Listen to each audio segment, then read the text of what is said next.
de tudo existir, antes de criar o céu e o mar, Deus o Pai já escreveu sua história de amor por todos nós. Ele nos encheu de graça para relembrar-nos sempre. Fomos feitos para adorá-lo, para viver o seu amor. Trouxe-nos liberdade e perdão. Entregamos o que somos, tuas mãos, pois teu bem pra nós é o melhor. Nós somos teu Senhor.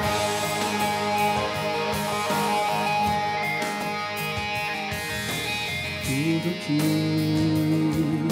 nós somos é fruto do amor de Deus por nós.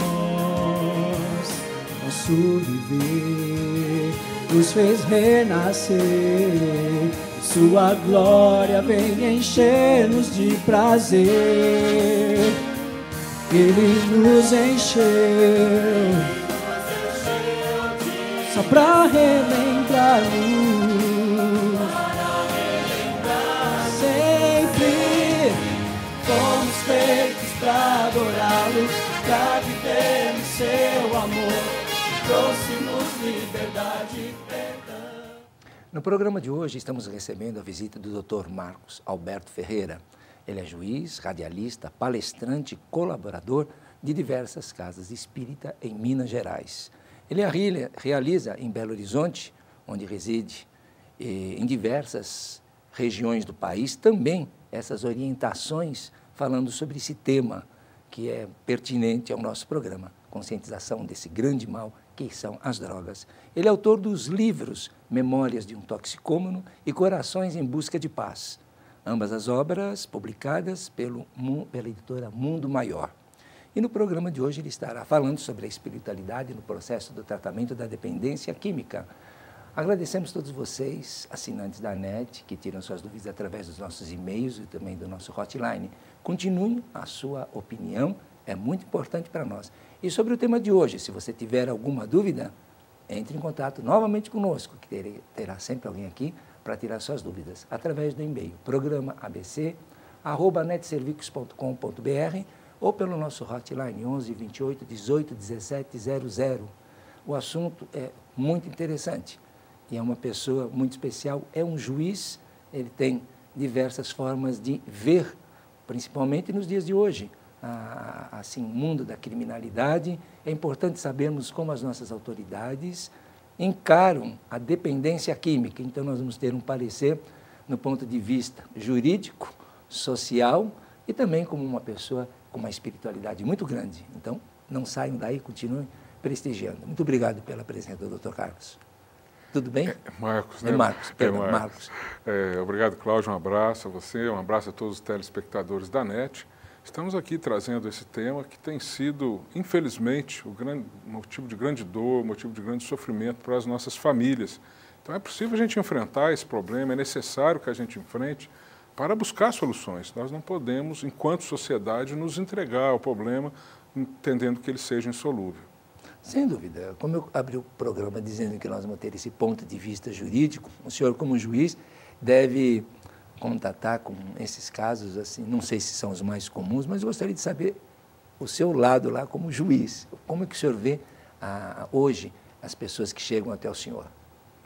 Na realidade, atualmente, eu já, na área profissional, jurídica, eu já não trabalho muito especificamente com isso. Eu trabalho mais na área tributária, na área de direito administrativo, mas já cheguei a adjudicar durante mais ou menos de 8 a 10 anos, especificamente nessa área de direito criminal, onde a gente foi observando a dor e o sofrimento em diversas localidades de Minas. Porque a gente às vezes imagina aqui que isso é um problema da cidade grande. Aí você vai para uma cidade média e vê que lá está também. Uma cidade menor e lá está também. E na outra você vê que na zona rural está pior do que na cidade grande. Então, infelizmente, é um problema que alastrou para todos os lados. É um problema que precisa de ser debatido, é um problema que precisa de ser enfrentado. E as pessoas, principalmente familiares, os pais, precisam se preparar melhor para prestar uma orientação mais segura para os seus filhos, seja preventivamente, quando eles estão na fase de educação e orientação, ou seja, quando já em tratamento, quando, infelizmente, eles já adquiriram a dependência química. Mas, assim, ao seu ver, hoje, a nossa lei facilitou, ela tem, assim, uma outra ótica de julgar, de dar um acolhimento mais afetuoso ou criminal para o dependente. Porque a gente vê que a grande quantidade de pessoas que estão nas cadeias do nosso país, a minha maneira de ver, não cientificamente, mas como leigo, como uma pessoa da sociedade, me parece que tem mais pessoas que utilizam drogas dentro das cadeias do que realmente coisas piores. Na realidade, atualmente a lei praticamente descriminalizou o uso, o porte de drogas para o próprio uso, porque as penas aplicadas elas são mais educativas do que propriamente punitivas. E é o que era de se esperar, porque já que a dependência química hoje sabidamente uma enfermidade, uma doença, reconhecido pela Organização Mundial de Saúde, nada mais adequado do que mandar o dependente químico para tratamento e não para punição. Agora, é óbvio que existem muitos dependentes químicos que no transcorrer da dependência química ele comete crimes. Sem dúvida.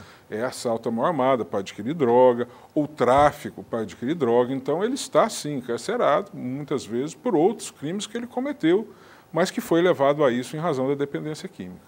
Então, é uma outra conotação que tem que ser observada também. Mas hoje, assim, o olhar jurídico me parece que está mais voltado para a área do tratamento. Sim, sem dúvida, para a área do tratamento. Em Minas Gerais, é uma lei, lógico, nacional, mas a gente pode ver que os colegas em Minas, eles privilegiam muito nessas penas alternativas, mandar a tratamento, mandar, no mínimo, para as reuniões de AA, de amor exigente, chamar os pais para tentarem acompanhar também. Então, há uma preocupação muito grande. E a sociedade está começando a se organizar para aprender com relação à dependência química. As escolas estão começando a aprender, os professores estão começando a se preparar. É preciso que os pais comecem a preparar agora, porque a grande maioria dos pais é desinformada. A grande maioria dos pais sabe que a droga é um problema sério, não gostaria que seus filhos usassem, porque vai trazer dor, transtorno para dentro do lar, mas é só o que sabe. Eles não buscam uma informação mais concreta para poder dar um direcionamento aos seus filhos. E aí a desinformação acaba dando um direcionamento equivocado e nós temos mais jovens e às vezes até infantes, crianças, que estão aí submetidas a esse grupo de risco de entrar para o mundo das drogas. Sem dúvida, o senhor tocou um ponto muito interessante, a falta de informação. No seu estado, o governo se preocupa em fazer na mídia essa propaganda, essa divulgação, através, por exemplo, de programa que nem Amor Exigente, Naranão, Alanão, AAA, Narcóticos e outros grupos que estão, assim, abrindo as portas para a sociedade. Que tipo de prevenção e de conscientização social que o seu estado dá ao povo, à sociedade? O estado de Minas, principalmente em Belo Horizonte, atualmente está com uma campanha muito boa para a prevenção do crack, inclusive levando através da mídia, TV, rádio, informações muito concretas. Mas isso é raro. Isso começou a acontecer, acho que de 2, 3 meses para cá, mais ou menos. Mas acho que a sociedade ela tem que buscar informação independentemente de governo, porque os pais falam assim, filho não vem com manual de instrução.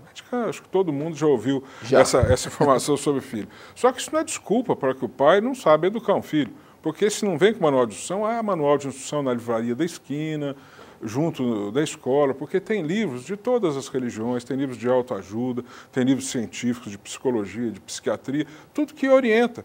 Então, não é por desinformação, por falta de onde buscar a informação, que o pai vai arrumar a desculpa de não saber como orientar o seu filho. Então, informação há, informação tem na escola, ele pode ir buscar um programa como esse, tantos hoje já são os canais alternativos, educativos, que tenham se preocupado e apresentado coisas sérias, coisas boas, muita literatura, enfim. É possível aos pais se orientarem hoje, sim. E devem buscar, porque o filho, né, no nosso modo de ver, é a coisa mais importante na vida de qualquer pai e de qualquer mãe, e é a maior responsabilidade que eles têm na vida.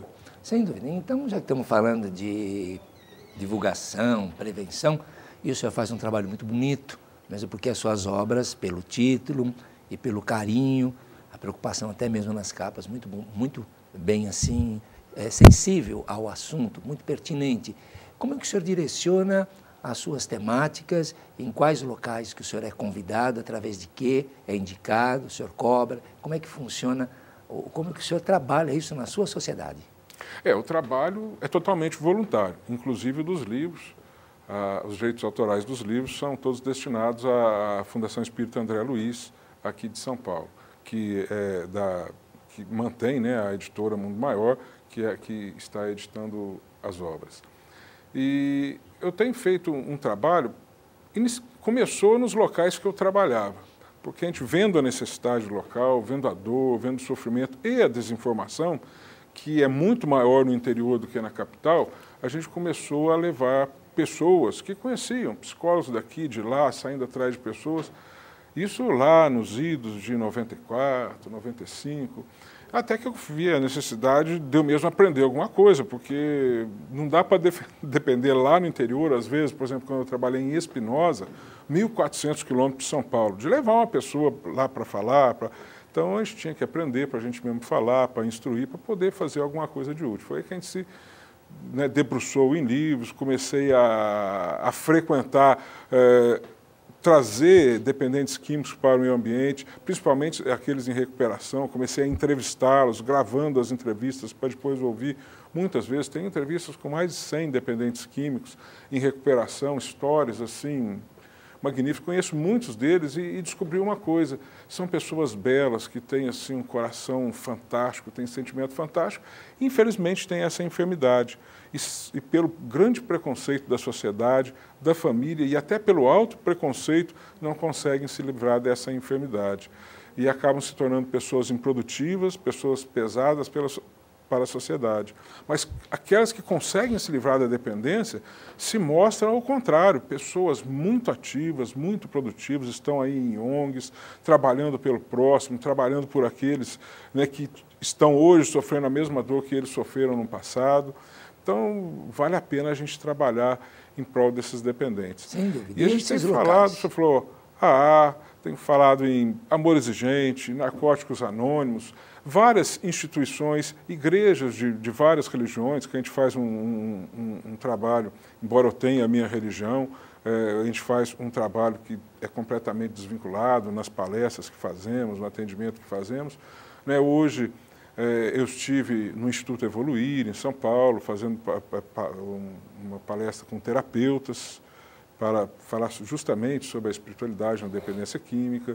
Nas casas André Luiz nós tivemos ainda há pouco tempo, ministrando também um curso parecido. Lá tinha em torno de 400 médicos, psiquiatras, psicólogos, para a busca dessa espiritualidade que hoje já se descobriu que é importantíssimo no tratamento da dependência química. Então, hoje se descobriu dois pontos essenciais que são novidade, assim, não é tanto, mas hoje está se valorizando mais, que é a presença da família no tratamento, porque a família também está doente, precisa de se tratar, e a espiritualidade, a busca dos valores da espiritualidade no tratamento da dependência. Então vamos falar um pouquinho, então. Como é que o senhor vê que a espiritualidade, nesse processo do tratamento do dependente, possa evoluir e buscar esse recurso, que é um recurso interior, que ele adquire através do conhecimento, ou de alguma coisa que lhe dê esse insight, como pode propiciar essa ajuda, essa autoajuda?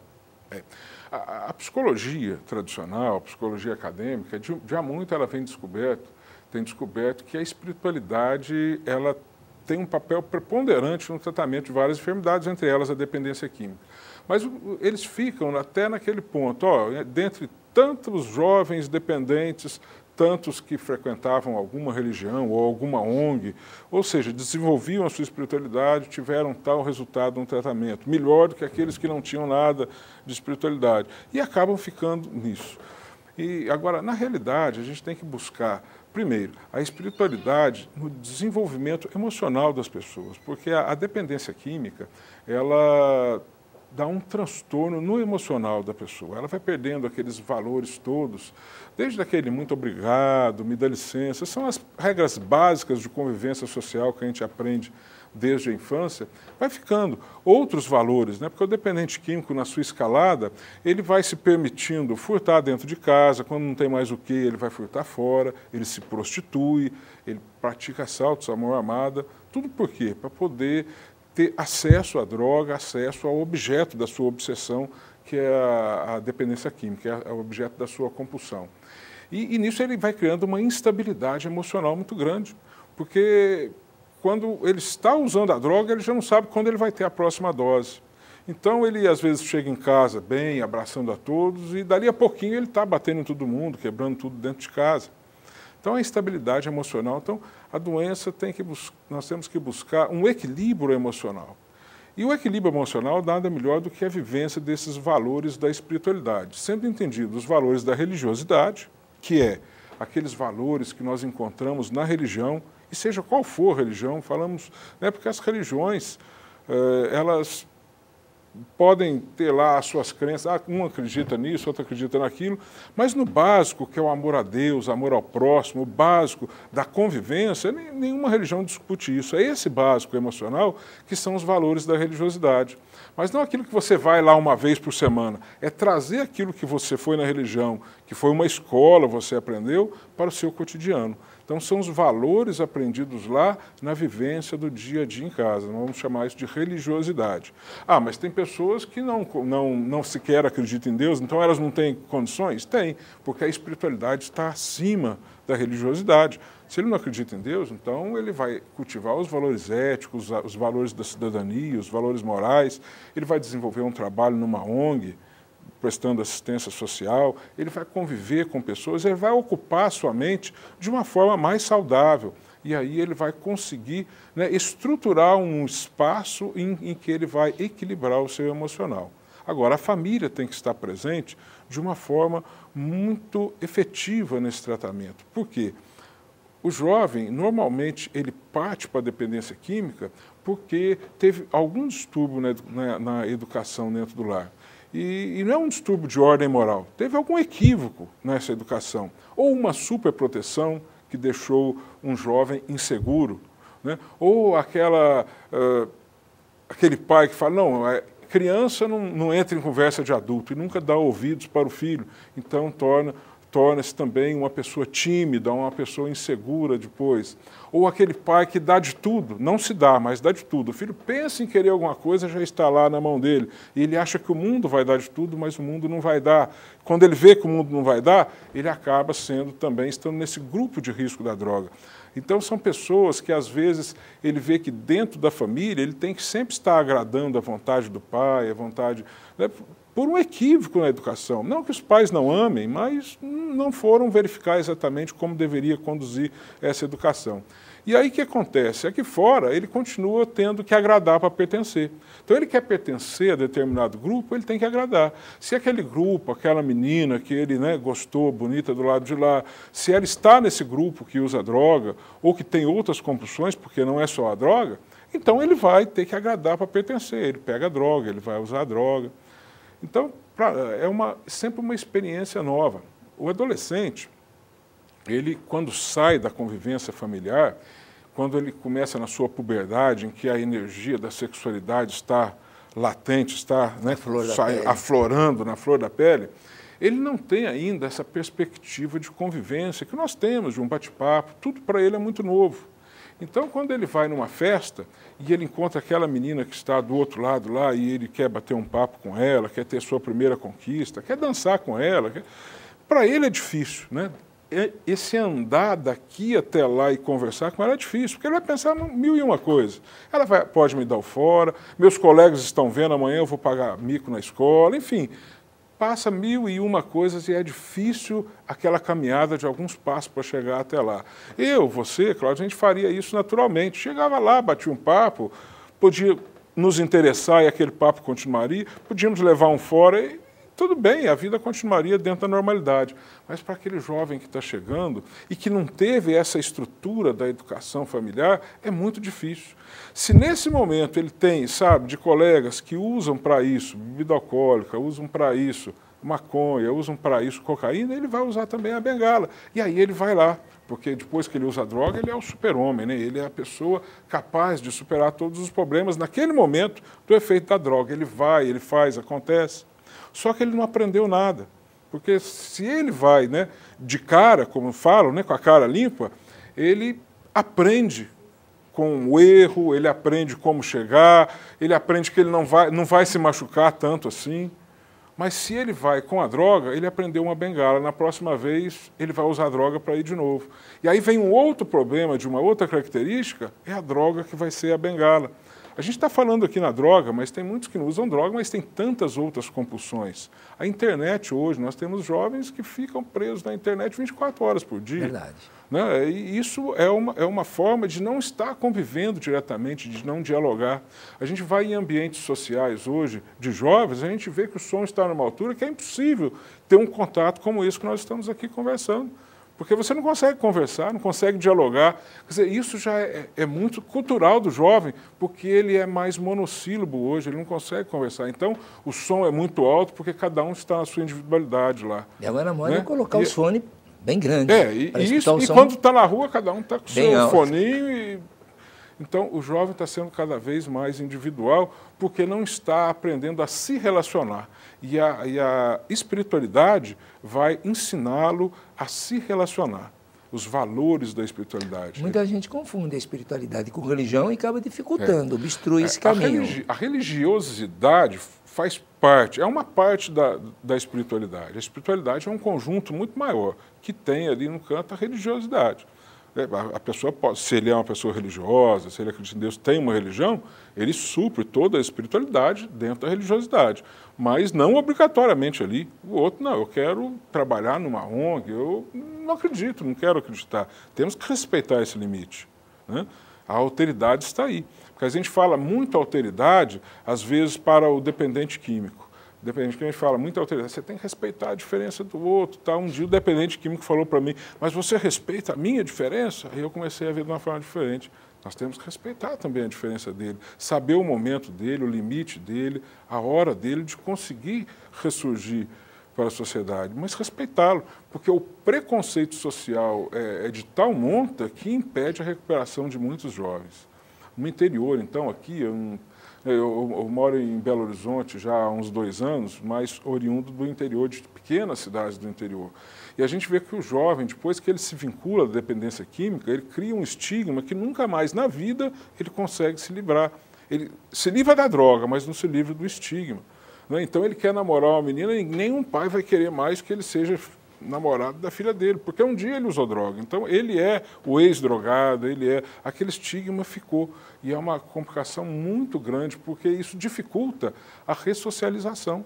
Porque a dependência química, dentro de tudo isso, desse contexto que nós falamos, é como se fosse um iceberg. Ela está só aquela pontinha de cima, né? O grande problema dele está aqui embaixo, né? O iceberg todo. Então, se você tirar a droga, por alguma fórmula mágica, você fosse capaz de fazer o dependente, amanhã você não vai usar mais droga, não vai sentir vontade, não vai ter problema nenhum com a droga. Você não ia resolver o problema dele, porque ele vai continuar sem conseguir dar solução aos seus problemas, fazer bem as suas escolhas, sem a droga. Então ele vai para uma outra compulsão. E quantas tem aí? Ele vai se esconder atrás de uma internet, ele vai se esconder na dependência de outras pessoas, é uma cleptomania, é o vício do jogo, o vício das compras, a sexolatria, que hoje tem trazido tantas dores. Enfim, são tantas outras compulsões. Ele vai buscar uma outra, com toda certeza, porque a droga é a muleta que ele elegeu, mas o problema dele é a formação dele, que tem que ser totalmente reconstruída. E é aí que a família tem que estar presente. É aí que a família vai ter que mudar essa convivência em casa. A gente fala, por exemplo, as mães às vezes falam assim, Ah, mas eu amo meu filho, eu sempre amei, ótimo, mas só que às vezes você ama, mas age de forma equivocada. Né? E tem assim, uma fala que a gente vê muito em Amor Exigente, né, que nós citamos, que o filho, por exemplo, passa a noite inteira na bebedeira, na rua e tal, e chega em casa trazido por alguns colegas. Não conseguiu nem vir sozinho em casa. A mãe, que ficou preocupada a noite inteira, tal, vai lá, traz o filho. Quando chega na sala, ele já vomita no tapete, faz aquela sujeira, cai no sofá, na cortina, enfim, faz uma sujeira danada. Ela pega ele carinhosamente, leva para o chuveiro, dá um banho, põe um pijama limpinho, que ela cuidou da roupa dele durante o dia, com amor e carinho, né? Dá uma sopa quente, um café sem açúcar, é o tradicional. Depois leva ele para a cama, aquele lençol passadinho, limpinho, uma delícia, né? E fica lá. Aí ela vai para a sala, limpar toda aquela sujeira. Mas daqui a pouco você vai continuar. Né? Só um Daqui a porque pouco. nós vamos fazer nosso Então, breakzinho, a gente já volta já, porque esse assunto vai longe, hein? Foi numa noite assim, de estrelas a brilhar, a mãe era Maria e o seu bebezinho veio ao mundo salvar. O choro do bebê, as trevas quebrou, o seu respirar, tudo mudou. Deus veio a nós pra nos resgatar, para recomeçar um novo viver pra valer.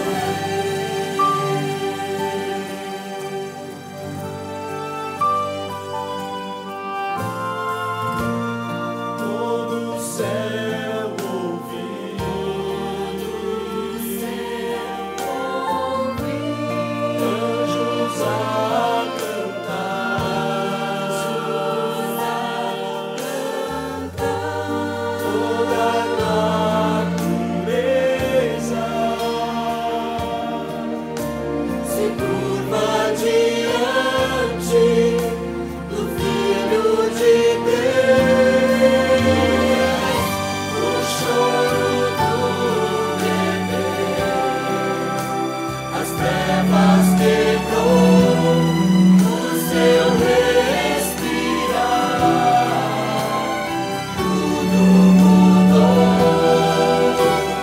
Deus veio a nós pra nos resgatar, para recomeçar um novo viver pra valer. Novo viver pra valer.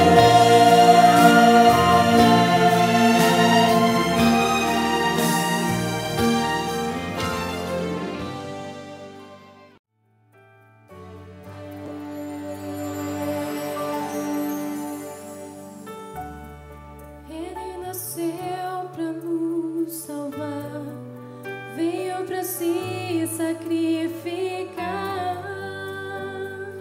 O Filho é de Deus, deixou seu trono por amor, veio humilde Salvador.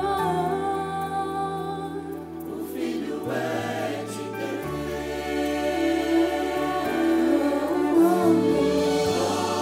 glórias dá a Jesus.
Estamos de volta com o programa Família, recebendo a visita do Dr. Marcos Alberto Ferreira. Ele é juiz, radialista, palestrante e colaborador de diversas casas espíritas em Minas. Faz um trabalho muito bom em termos não só de prevenção, de conscientização, também como agentes multiplicadores. E hoje nós estamos falando sobre, é muito importante, sobre a espiritualidade no processo do tratamento da dependência química, que é um fator sine qua non, porque sem a espiritualidade, sem a busca desses valores que aprimoram o caráter do indivíduo, a pessoa não é nada. E o que ele está trazendo essa coisa maravilhosa que é esse amor, trazer a família. E parou agora numa situação muito interessante, que se você tiver dúvida, entre em contato conosco através do e-mail, programabc@netservicos.com.br ou pelo hotline 11 28 18 17 00 e tira suas dúvidas. Está muito interessante, doutor Marcos. O senhor falou quando a mamãe faz tudo para aquele dependente que vem no pilé, que é trazido, é carregado, vomitou, sujou o tapete, e aí o senhor deixou ele ali na sala. E aí o que acontece? Lá. Aí a mãe vai limpar tudo, né? Normalmente ela vai limpar tudo, porque é o amor, tal, limpa tudo, vai dormir. No outro dia ele acorda pela manhã, quando é lá no final da manhã, e não se lembra de nada daquilo. Porque aí vem a amnésia, simplesmente não se lembra, não se recorda. E por mais que as pessoas falem, e ele pode até admitir que tenha feito aquilo, mas o emocional não funcionou dentro daquilo. Então, a mãe tem amor? Tem amor, mas só que ela está direcionando esse amor de forma equivocada. Aí qual que seria a forma correta dela agir? Deixar ele na sala, caído em toda a sujeira que ele fez ali, e ir dormir, tranquila, serena, e dormir lá, porque ela fez a parte dela, sabendo que aquilo vai ensinar para ele, porque quando ele acordar, né, percebendo na onde que ele dormiu e o que ele fez, ele vai tomar um choque emocional. E é o primeiro passo. Então, essa é apenas uma situação de exemplo que nós estamos dando, né? Muitos pais, às vezes, nos procuram aí no interior, onde muitas vezes faltam profissionais, então a gente acaba sendo procurado por fazer palestra aqui lá. Mas meu filho não quer tratar, como é que faz? Ele não quer ir em lugar nenhum. Eu falo, vai o senhor, vai lá no AA, né? Vai no NA, vai na Amor Exigente, ou procura um psicólogo, onde não tem nada disso, enfim, vai onde...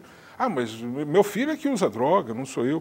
Vai lá, depois só me conta. Né? Alguns se deixam ir, a maioria fala, não sabe o que fala. E a gente vê que a pessoa ainda ela começa a aprender com a dificuldade das outras pessoas. Numa reunião de AA, de NA, de Narcóticos Anônimos, ela vendo a experiência dos outros, ela vai vendo como as soluções foram ali encontradas.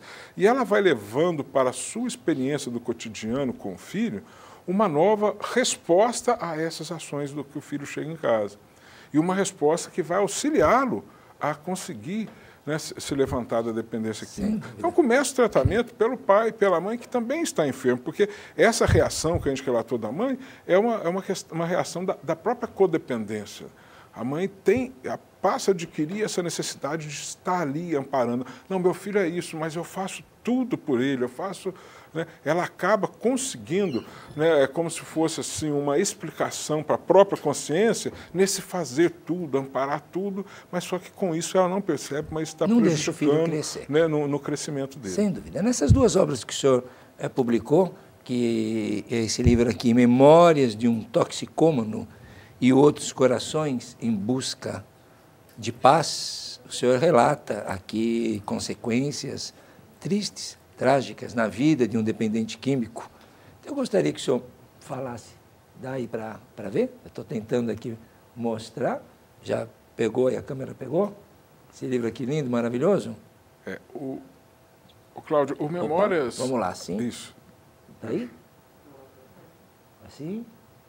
Deu para pegar?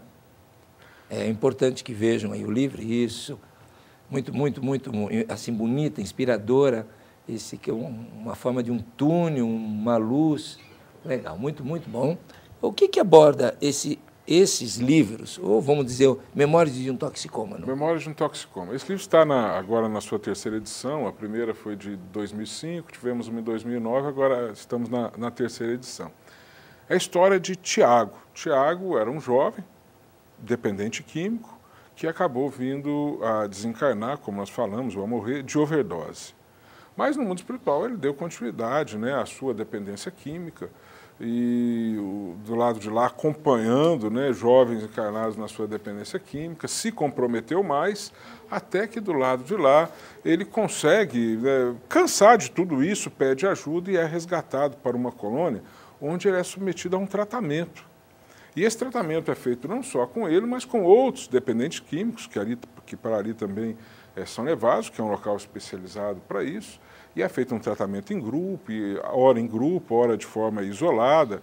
E nesse tratamento, que aí vem a parte, né, melhor do livro, vem em cada capítulo tratando esse problema da espiritualidade, tratando o problema da família, o problema da sexualidade, enfim, todos esses problemas que levam que traz tantas dúvidas para a educação hoje de pais, de professores, e dá assim, uma orientação bastante segura nessa área para que os pais possam ter um diálogo com os filhos de como que a droga, né, a gente tem aquela ideia, por exemplo, que a droga hoje, aquela história ainda antiga que a gente tinha, romântica da nossa época, que é um pipoqueiro que ficava na porta da escola, que inicialmente ele dava um pouquinho de droga de graça, outra vez, depois cobrava baratinho, até viciar e começava a cobrar caro, né? Botava sempre a culpa do pipoqueiro, no sorveteiro ou alguém na porta da escola. E isso, na realidade, né, é um mito que não pode ter existido aqui em algum lugar esporadicamente, mas 99,9% dos dependentes, eles entram para o mundo das drogas trazidos por um amigo,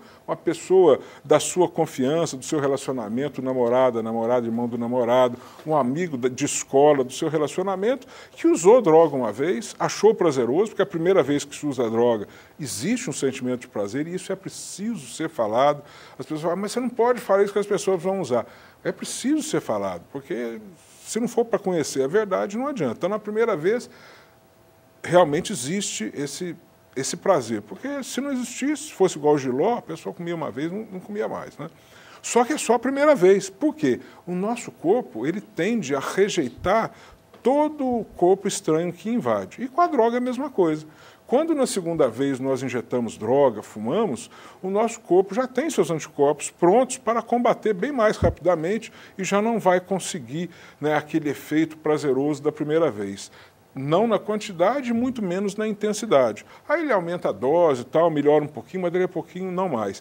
Então aquele prazer inicial é só ali. Depois, a sequência da droga é só pelo vício, pela dependência mesmo que se estabelece. Mas aquele primeiro prazer é a grande busca do dependente químico. Aquele primeiro prazer, aquele primeiro contato com a noite, aquela primeira viagem que ele fez é a grande busca, que infelizmente para ele só ficou no passado. No futuro não vai ter nunca, porque as próprias reações do seu corpo não vão deixar mais, biologicamente.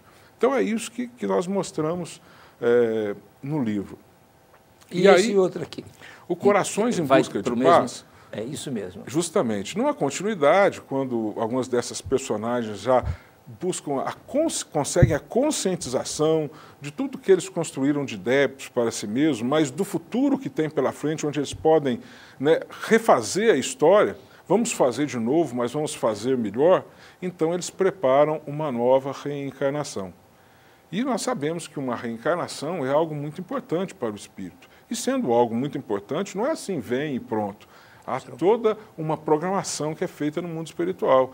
E o segundo livro, ele relata exatamente esse momento em que é feita a preparação, principalmente de dois jovens, do Tiago e da Karina, no mundo espiritual, para eles aportarem para uma nova vida, para uma nova experiência e tentarem, então, se livrarem definitivamente da dependência química. Então, eles vão levantar os seus débitos, as suas dificuldades, vão levantar o que eles precisam de aprender, mas também aquilo que eles já aprenderam, os seus créditos, porque todos nós já equivocamos, mas também fizemos coisas boas. Depois de levantar, traçar todo um roteiro de uma nova vida, eles vão se preparar no mundo espiritual para vivenciar. E aí eu gostaria de dar um parênteses, para isso aí já não está no livro, mas quer dizer que tem um destino, eles traçam o roteiro e é como se fosse viver uma novela. Não, não é assim.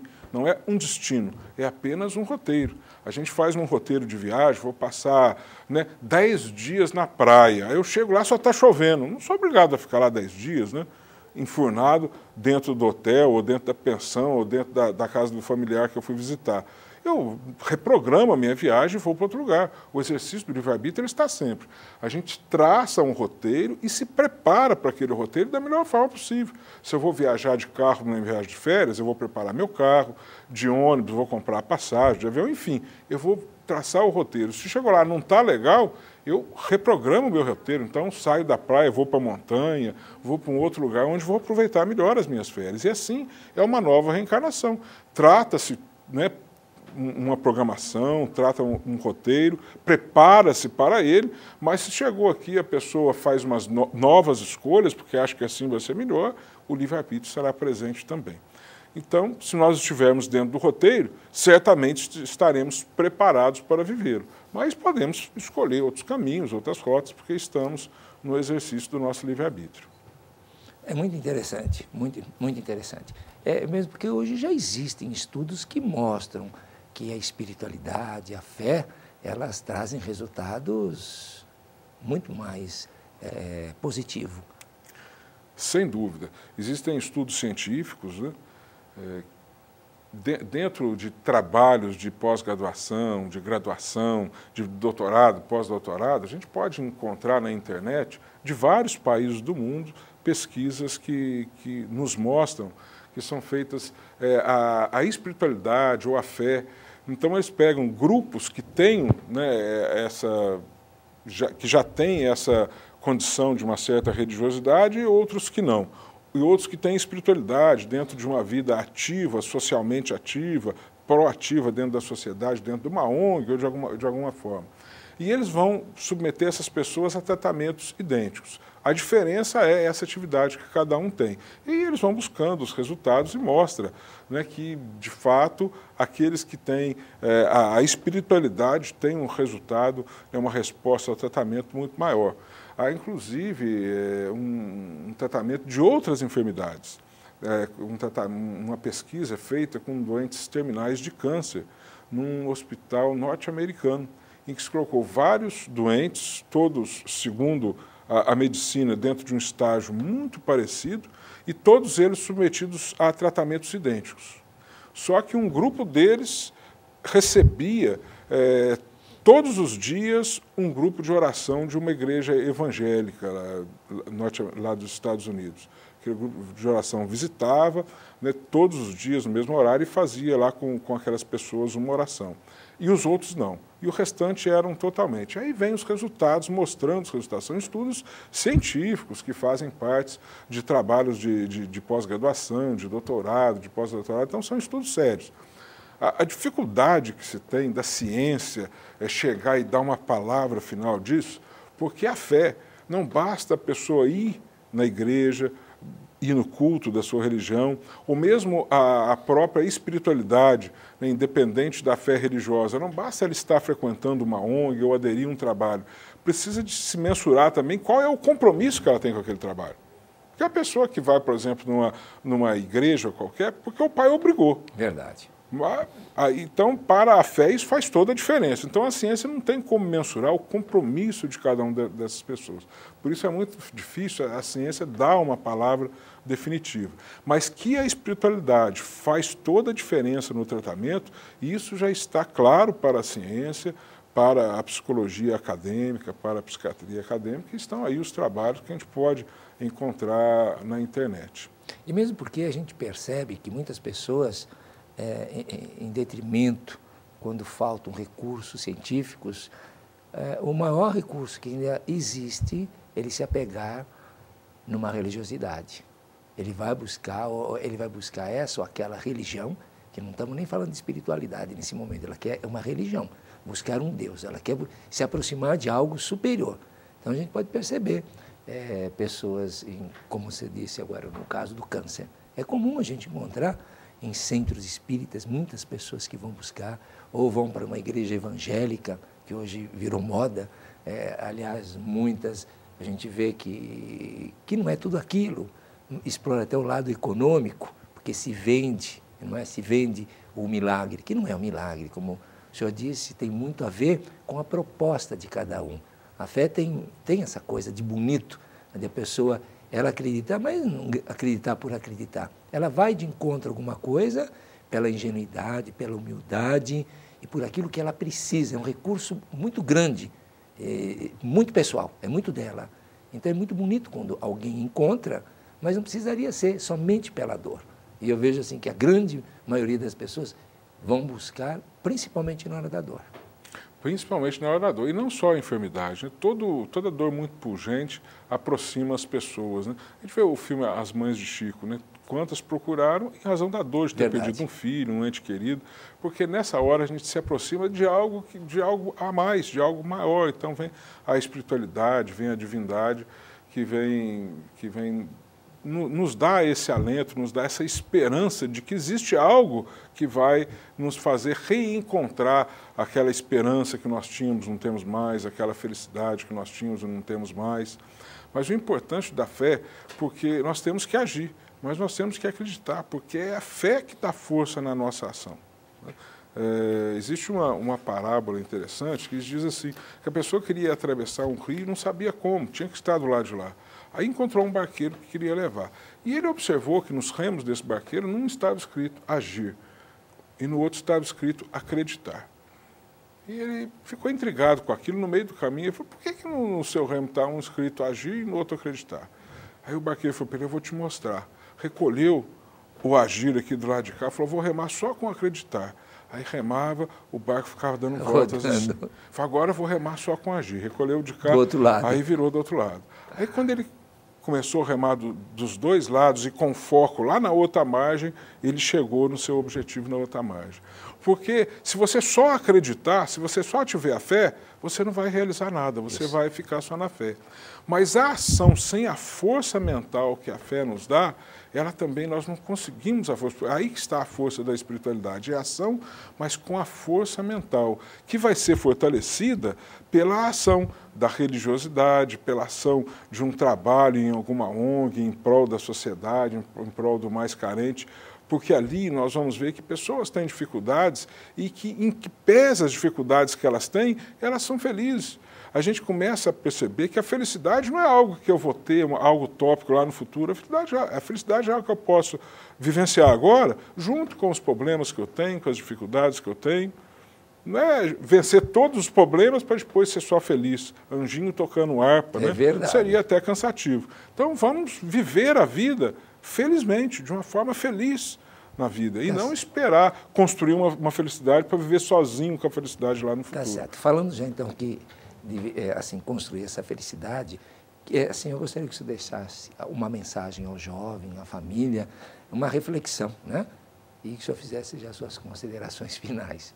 Mas passar primeiro essa mensagem para o nosso telespectador. Ótimo. Agradecer primeiro a presença, Cláudia, o seu acolhimento aqui, né, todo o pessoal da TVNet, para que nós possamos dar aqui esse recado. Dizer aos pais, dizer aos familiares dos dependentes, aos dependentes e principalmente aos jovens que ainda não tiveram contato com a droga, que a droga está aí e ela tem causado muita dor em todas as famílias. Dizer aos pais que seus filhos são pessoas lindas. É como uma rosa que ainda não tivesse brotado. Se você for pegar só no caule, são espinhos, mas a rosa vai aparecer e ela vai ser mais linda. Então continue regando o seu filho, continue regando e ele será certamente uma pessoa linda. Mas acredite com amor, porque sem amor nós não vamos a lugar nenhum. Mas o amor é algo que tem que ser direcionado e direcionado pela razão. Então busque aprender, busque se informar, não queira como pai ser alguém que esteja achando, pelo achismo educar, eu acho que a droga é assim, então eu vou direcionar meu filho assim. Não vamos fazer daquela educação antiga, de dizer, meu pai, quando ele olhava para mim, eu já sabia o que tinha que fazer, então eu abaixava a cabeça e obedecia. Isso servia para aquele tempo, não serve mais para hoje, porque antes nós, infantes daquela época, não tínhamos as informações que temos hoje. A criança hoje, com 5 anos, ela já sai de casa, ela já vai viver separadamente na escola, ela já vai viver separadamente dentro de casa, na internet, conversando com o mundo, ela tem já o seu próprio mundo, e no seu mundo ela tem que aprender a fazer escolhas. Então a educação do pai hoje não é mais uma educação de imposição, é uma educação de proposição. para ensinar o filho a fazer escolhas, mas é uma educação mais difícil, que dá mais trabalho. Ele tem que estar presente na vida do filho. Então, você, pai, esteja presente na vida do seu filho. Não trazer o filho para a sua vida, você está presente. Se ele é pequeno, criança, sente lá com ele para brincar. Se ele é jovem, vai com ele numa sorveteria, numa lanchonete, no ambiente dele. Ouça mais do que fale, ouça o seu filho para você conhecer, busque uma cumplicidade com ele, para o dia que ele tiver problema, ele vá buscar uma orientação com você e não uma orientação lá fora com quem você não sabe quem é. E tenha certeza que você vai ser capaz de superar. Como adquirir o livro, doutor Para Marcos? adquirir o livro, na Mundo Maior Editora, né? Temos aí em todas as livrarias, né? Em São Paulo, em todo o Brasil, temos em todas as livrarias comerciais, ou pelo site da Mundo Maior Editora, que é www.mundomaior.com.br. Muito bom. Olha, foi um prazer tê-lo aqui em nosso programa. Realmente é um ponto de vista muito maravilhoso abordar a espiritualidade nessa dimensão, numa dimensão maior, e principalmente explorado nesses 2 livros, o telespectador que tem assim, essa fé mais aguçada, e aqueles que não têm, é um momento, é uma proposta para a gente adquirir. Tenho certeza que deve ser muito bonito. Que bom que você me trouxe aqui, porque eu vou querer ler. Nós agradecemos a participação de vocês até o momento e dizer que esse programa também tem apoio da Instituição Cláudia Manso, que dá apoio ao jovem dependente, à família codependente, também daqui do programa de voluntariado do canal NET Cidade, também do nosso pastor da Igreja Batista Betel de Santo André, do nosso amigo Djalma Lorenzini, que manda esses adornos toda semana, e da nossa amiga Ângela Trajes Rigor, da Rua Piauí 999, São Caetano. E convidamos a todos os grupos de mútua ajuda, ou mesmo que não seja, mas queira falar sobre temas pertinentes à família ou outras compulsões, independente de ser um tematista, como o doutor Marcos, mas estamos aqui de portas abertas. Nosso muito obrigado e até o próximo programa.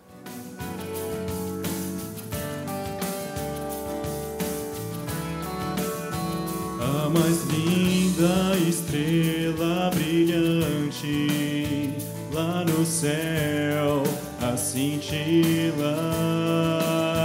tem o brilho do ouro, o sol a raiar, pode então se comparar à luz que veio ao mundo em Belém, e fez tudo iluminar.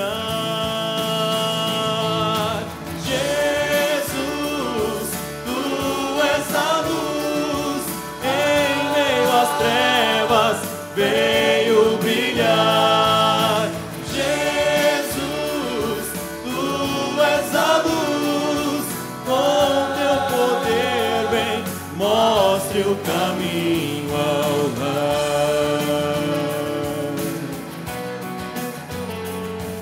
Mostre o caminho.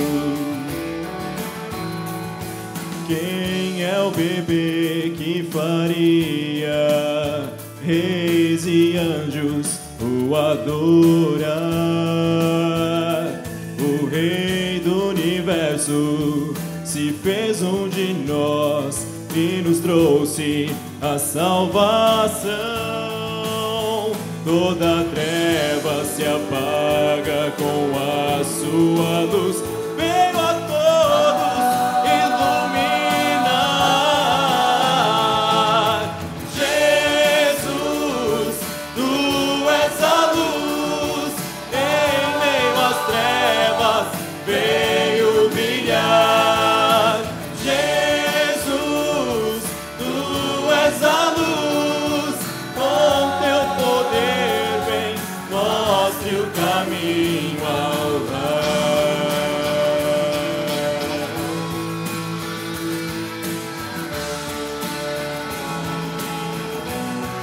Tu és a luz, Senhor Jesus. Jesus, tu és a luz, em meio às trevas veio brilhar. Oh, Jesus.